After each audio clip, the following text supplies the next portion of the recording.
एक बड़ी खबर आ रही है, आपको बता दें, दिग्गज अभिनेता ऋषि कपूर नहीं रहे। ऋषि कपूर का निधन हो गया है 67 साल की उम्र में। ऋषि कपूर काफी वक्त से कैंसर से पीड़ित थे और इस वक्त उनके निधन की खबर आ रही है। मुंबई के अस्पताल में उन्होंने आखिरी सांस ली है। कई सालों से ऋषि कपूर कैंसर से पीड़ित बताए जा रहे थे और इस वक्त उनके निधन की ये बड़ी खबर हम आपको बता रहे हैं। मुंबई के अस्पताल में ऋषि कपूर भर्ती थे और कैंसर से वो जंग हार गए हैं।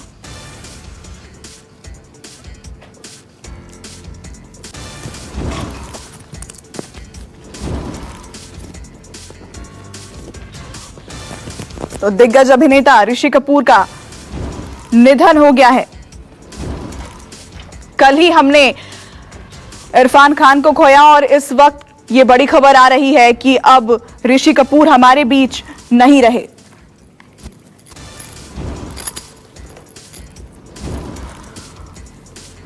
ऋषि कपूर को अस्पताल में भर्ती कराया गया था। कल ये खबर आ रही थी और काफी वक्त से वो कैंसर से जंग लड़ रहे थे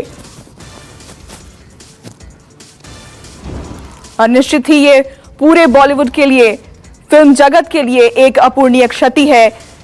हमने ऋषि कपूर को खो दिया है।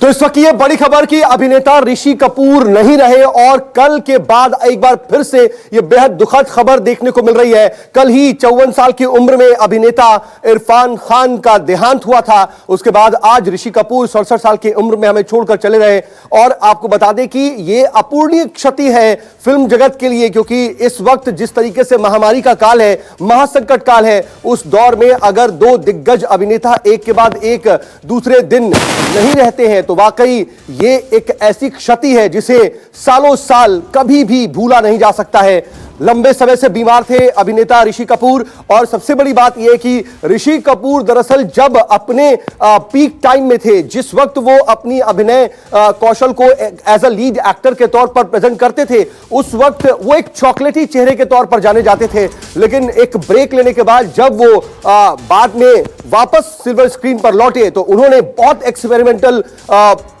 रोल्स किए और यह साबित किया कि उनके अंदर सिर्फ एक चॉकलेटी हीरो वाली ही इमेज नहीं है, बल्कि एक्टिंग का अपूर्ण एक भंडार उनके अंदर मौजूद है। लेकिन जिंदा दिली के लिए अपने जाने जाते रहे हैं और ऋषि कपूर और नीति कपूर की जोड़ी बॉलीवुड की सबसे कामयाब जोड़ियों में से एक मानी जाती रही है। लेकिन ये अपने आप में बेहद हैरान करने वाली, बेहद दुखद खबर कि अभिनेता ऋषि कपूर अब हमारे बीच नहीं है। अश्विनी मेरे सहयोगी इस खबर पर मेरे साथ जुड़ चुके हैं। अश्विनी, ये वाकई बेहद हैरान करने वाली और एक ऐसी खबर जो कम से कम सभी को हिलाने वाली है, चाहे वो बॉलीवुड फिल्मों का बहुत ज्यादा शौकीन हो या ना हो, लेकिन कहीं ना कहीं अपने एक्टर से लोग जुड़े रहते हैं, जानते हैं अगर एक के बाद एक दो लीजेंडरी एक्टर नहीं रहते हैं तो वाकई किसी को भी ये शॉकिंग होगा, किसी के लिए भी। जी अश्विनी। पहाड़ टूट पड़ा है जैसे लगता है। कल शाम को ही हम कल रात तकरीबन 12-1 बजे के आसपास हमको पता चला कि वो ऋषि कपूर की हालत बहुत ज्यादा खराब है। वो एडमिट पिछले काफी दिनों से थे। पिछले गुरुवार को उनकी तबीयत खराब हुई थी, उनको पास जारी किया था मुंबई पुलिस ने। वो गए थे हॉस्पिटल में, लेकिन अगले दिन ही वापस आ गए थे। तो पिछले कुछ दिनों से फिर वो दोबारा एशियन क्लास हॉस्पिटल में एडमिट थे और अब 12 बजे खबर आई कि उनको आईसीयू में शिफ्ट कर दिया गया है। और अब दोबारा अचानक सुबह होते होते एक ऐसी खबर जो किसी सदमे से कम नहीं है। हम पूरा इंडस्ट्री हैरान है और समानता इरफान और ऋषि कपूर दोनों के बीच में समानता देखकर हैरान है कि इरफान को कैंसर था। इरफान एक लड़ाई से लड़ते रहे और वो लगा कि उस लड़ाई को जीत जाएंगे। 1 साल के बाद इरफान वापस आए और अचानक इरफान की डेथ हो गई। जैसे ऋषि कपूर के साथ हुआ 2018 में वो जूही चावला के साथ दिल्ली में एक फिल्म की शूटिंग कर रहे थे। उस समय उनको डायग्नोस हुआ कि उनकी तबीयत बिगड़ने लगी और उनको डायग्नोस हुआ कि उनको कैंसर है।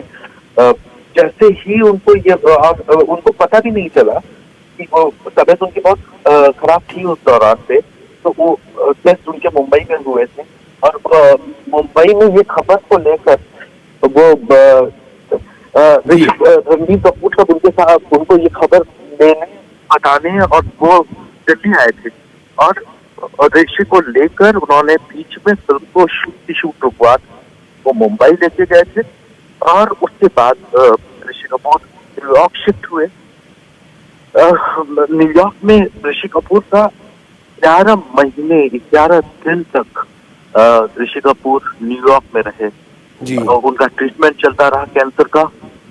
वो बिल्कुल फाइटर जज्बे के साथ वहां पर रीतू कपूर एक एक लम्हा उनके साथ रहे। जब 11 महीने 11 दिन के बाद ऋषि कपूर वापस हिंदुस्तान आए तो करवाया गया देर रात।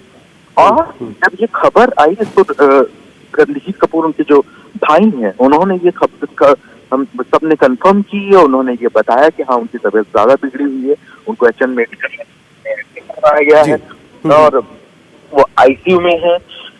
लेकिन उन्होंने भी ये बोला कि परेशानी की कोई बात नहीं है, लेकिन और अब सुबह होते होते जैसे एक धमाका सा हुआ है। बिल्कुल एक धमाका ही है अश्विनी। वाकई आप चाहे सबसे बड़ी बात ये कर ली जाए कि फिल्म जगत के जो तमाम शौकीन हैं या फिर हर हिंदुस्तानी, क्योंकि ऋषि कपूर एक ऐसे एक्टर हैं जिन्होंने हर किसी के मन पर छाप छोड़ी हो, चाहे वो पुराने जमाने के हो चाहे वो करंट जनरेशन हो। अपनी एक्टिंग का लोहा उन्होंने बाद में जब उन्होंने सेकंड इनिंग अपनी शुरू की तो उस वक्त ऐसे मनवाया कि लोग दंग रह गए, क्योंकि अभी ऋषि कपूर एक चॉकलेटी हीरो की इमेज में ही हमेशा रहे थे, लेकिन बाद में जब उन्होंने कैरेक्टर रोल्स प्ले करने शुरू किए तो लोग दंग रह गए कि इस तरह की भी एक्टिंग क्या ऋषि कपूर से एक्सपेक्ट की जा सकती थी। मैं आ रहा हूं अश्विनी आपके पास, लेकिन इस वक्त मेरे साथ अनु मलिक साहब जुड़ चुके हैं फोन लाइन पर। अनु मलिक साहब, किस तरीके से इस न्यूज को आप देख रहे हैं? जिस तरीके जैसे ही आपको यह खबर मिली आपका पहला रिएक्शन क्या था? देखिए मेरा रिएक्शन अब मैं क्या बताऊं, कल इरफान साहब की न्यूज सुनकर हम दंग रह चुके थे। आज चिंटू जी का आप तो मेरी आवाज से पहचान सकते हैं, मैं बस आंसू बहते जा रहे हैं। मैं क्या बताऊं आपको, मैं फिल्में कर चुका था, मैं आपको मेरी फिल्में याद होंगी, दरार, हवाला जी, याराना, आपको याद होगा, नंबर्स ऑफ फिल्म्स, और एक खाली सिर्फ वही नहीं वो स्पेशल फिल्म थी एक चादर मैली सी। इन सब का संगीत मैंने दिया था और मेरी तो ऐसी यादें हैं इनके साथ, मैं क्या बताऊं। जो इंसान इनसे मिल चुका है वो यादें ऐसी हैं कि वो हम सिर्फ लफ्जों में नहीं कह सकते। चिंटू जी मेरे दोस्त थे, हमारी जिंदगी थे एक किस्म से, क्योंकि आप जानते हैं कि हमारे मामा ने बहुत गाने लिखे थे, बरसात से लेकर आवारा से लेकर राज साहब के लिए जी। और वहां से सिलसिला शुरू हुआ और हर बार मिलना और पुरानी पुरानी बातें करना, हर बार उनका मैसेज मुझे आना, हैप्पी दिवाली, हैप्पी होली, हर बार मुझे यानी कि हम बातें करते रहते। तो फिलहाल तो मैं इतना तंग हो चुका हूँ, इतना शौक, और मेरा मतलब नीतू जी के बारे में सोच रहा हूँ, रणबीर रिदिमा के बारे में सोच रहा हूँ, तब्बू जी, रीमा जी सबके बारे में सोच रहा हूँ। एक हमारा एक फैमिली एसोसिएशन रहा है संगीत के जरिए, फिल्मों के जरिए, और एक बॉन्ड था जो हम कह नहीं सकते।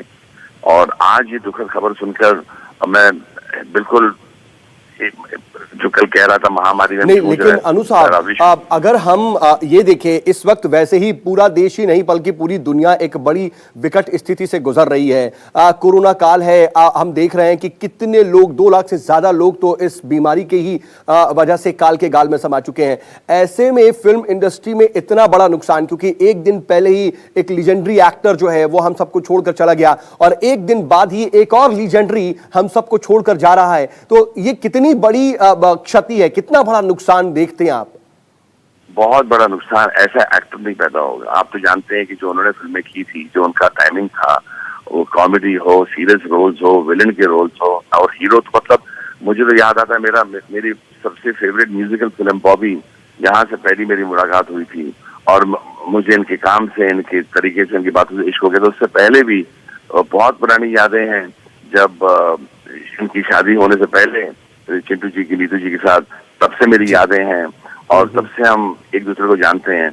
आज इतना बड़ा एक्टर हमारे बीच में तो चला गया, आप क्या चंद लफ्ज या मैं आपको लेकिन अनु साहब इन सब के साथ साथ देखिए एक दूसरी भी स्थिति है, शायद इसके बारे में बहुत ज्यादा लोग समझ नहीं पा रहे हैं, क्योंकि कल जो है इरफान खान जब उनका देहांत हुआ, उनका निधन हुआ, तो हमने देखा कि लॉकडाउन की वजह से, क्योंकि आप लोग तो मुंबई में हैं और सबसे ज्यादा जो असर है कोरोना का वो मुंबई में नजर आ रहा है देश में, ऐसे वक्त में कोई भी उनका चाहने वाला और इंडस्ट्री से जुड़ा हुआ भी उन तक नहीं पहुंच पाया, आखिरी बार उन्हें नहीं देख पाया। अब ऋषि साहब के साथ भी ऐसा हुआ है कि उनके लाखों लाख लोग होंगे जो आखिरी बार देखना चाहते होंगे, मिलना चाहते होंगे, ना जा पाना आपका ऐसे वक्त में, परिवार से ना मिल पाना, उन्हें आखिरी बार ना दे पाना, वो कितना बड़ा दर्द रहेगा आपके दिल में? सवाल हम सबके जहन में जा रहा है कि हम कैसे जाएं, वहां कैसे पहुंचे, कैसे उनके शव के पांव छुएं, कैसे उनके परिवार को कॉन्डोलेंसेस दें, क्या करें, ये सब सवाल कर रहे हैं। लेकिन अब ये वक्त,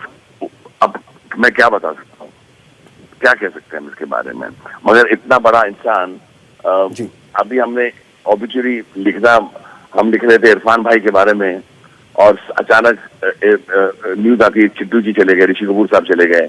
ये मतलब इसने हमें ना कंप्लीटली, जो राइट वर्ड होता है ना, हम क्रश होते हैं। अनु साहब ये लगता नहीं हो रहा है को आप कैसे जो है, आपने तो देखिए तमाम बड़े लीजेंडरी एक्टर्स के साथ काम किया है, म्यूजिक दिया है, उनके साथ वक्त बिताया है।